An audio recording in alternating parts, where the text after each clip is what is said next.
everybody. Today I'm going to be going over a frequently asked question that I get from my clients that I wanted to share with everybody, and it's in regards to the option period. A lot of people always ask about that. They're not completely sure what that means. So it's part of the contract. Whenever you purchase a residential property, you'll be using the same contract. I'm just going to hold it up right here in case you might want to screenshot this. Right here, it's called the termination option. And this paragraph on page 8 of the contract is one of the most important things to understand whether you're selling or purchasing a property.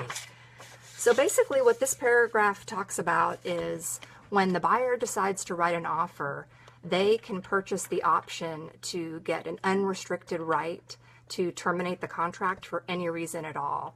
And to get that right, they have to actually pay some money. And they also have to specify how many days will be within the option period. I would say the standard nowadays is maybe about a $200 option fee for a 7-day option period.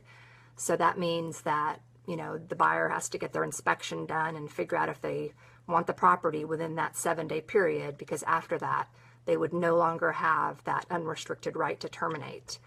And a few just kind of pointers to know is that the shorter that timeline is, the better it is for the seller. Because when the property goes under contract, it's obviously not going to keep getting showings and most likely not going to get another offer. So they don't want, like, you know, a 2-week option period while the home's off the market and they're trying to figure out if this buyer's going to, you know, go all the way to closing.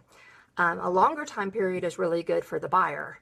And, you know, it is good sometimes to have a longer option period because you need time to set up the inspection. And then if there's anything major that happens during the inspection, like let's say there's a big roof issue, the inspector is, you know, a generalist, meaning they kind of have a general knowledge of a whole bunch of different systems in the house, but they're not going to be considered an expert on, you know, roofing, plumbing, electrical. When they flag something on the inspection, they're generally going to want you to hire an expert, you know, in that particular issue. So for example, you know, regarding the roofing, if the inspector noticed a problem with it, then the buyer would probably want to get a roofer out there and, you know, give his expert opinion while you're still in the option period. And the other part of the option period, I talked a little bit about how long it is. The other important thing is the amount of money. Of course, the higher the amount is going to be better for the seller, and the lower the amount is going to be better for the buyer. And that option money, the seller gets to keep it if the buyer terminates the contract. And if the buyer does not terminate the contract, then everything goes through and that money will get refunded to the buyer at closing. So, you know, in a nutshell, this contract termination option is really beneficial to buyers because, you know, you're only risking maybe $200, $250 to make an offer on a property, and you just have peace of mind if, like, the foundation is cracked and there's some huge major issue, you can cancel for any reason. I mean, if you change your mind, you can cancel. There's really nothing that you can't cancel by. One other point I wanted to point out there is the buyer's agent has to deliver the option fee money within 3 days of the effective date of the contract. I'll hold that back up here.